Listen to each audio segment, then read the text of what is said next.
ஒரு நாள் நைட்டில் என் உடம்பு இப்படி ஆகணும் நான் கொஞ்சம் கூட நினச்சி பார்க்கவே இல்லை. என் மூஞ்ச பார்க்கறதுக்கு எனக்கே பிடிக்கல. செவ்வாய்க்கிழமை காலையிலேருந்தே நம்ம உடம்புக்கு ஏதோ ஒன்று ஆக போகுதுன்னு உடம்புக்கு ஒரு சில சிம்டம்லாம் காட்டிட்டு தான் இருந்துச்சு. ஆனால் நான் அப்போவே கொஞ்சம் சுதாரிச்சிருக்கணும். நான் கொஞ்சம் அலட்சியமாக இருந்துட்டேன். செவ்வாய்க்கிழமை காலையிலேருந்தே லேசாக தலைவலி இருந்துகிட்டே இருந்துச்சா, இப்போ அப்பப்போ இடையில இந்த மழை பெஞ்சிட்டே இருந்ததா, இந்த தூரலை நனைஞ்சதுனால ஏதோ கொஞ்சம் சளி பிடிக்கும், நம்ம வேது பிடிச்சா சரியாக போய்டுன்ட்டு நானும் கம்முன்னு இருந்தேன். ஆனால் செவ்வாய்க்கிழமை நைட்டு ஒரு 9 மணிக்கு மேலே ஜுரம் அடிக்க ஆரம்பிச்சிச்சு. அந்த நேரம் பார்த்து போயிட்டு ஊசி போட்டு வர முடியல. பிடிச்ச மழை விடவே இல்லை. 10:30 மணி வரைக்கும் மழை நிற்கவே இல்லை.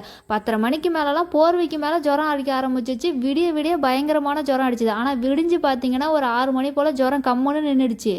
ஆனால் இந்த தலைவலி கொஞ்சம் கூட குறையவே இல்லை. நைட்டு ஃபுல்லாக ஜுரம் அடித்ததும் இந்த டோட்டல் பாடியை மொத்தமாக மாற்றி விட்டுட்டு போயிடுச்சு. உடம்பெல்லாம் ஒரே வலி எடுத்துக்கிச்சு. சொன்னால் நம்ப மாட்டீங்க, 8 மாதத்துக்கு மேலே ஆயிடுச்சு எனக்குலாம் இந்த ஜுரம்னு ஒன்று வந்து அதுக்கு நான் ஊசி போட்டு மாத்திரை முழுங்கி அப்பப்போ இடையில சளி பிடிக்கும். அதுக்கு மட்டும் வேது பிடிச்சா ஒரு 2 நாள்லேயே சரியாயிடும்.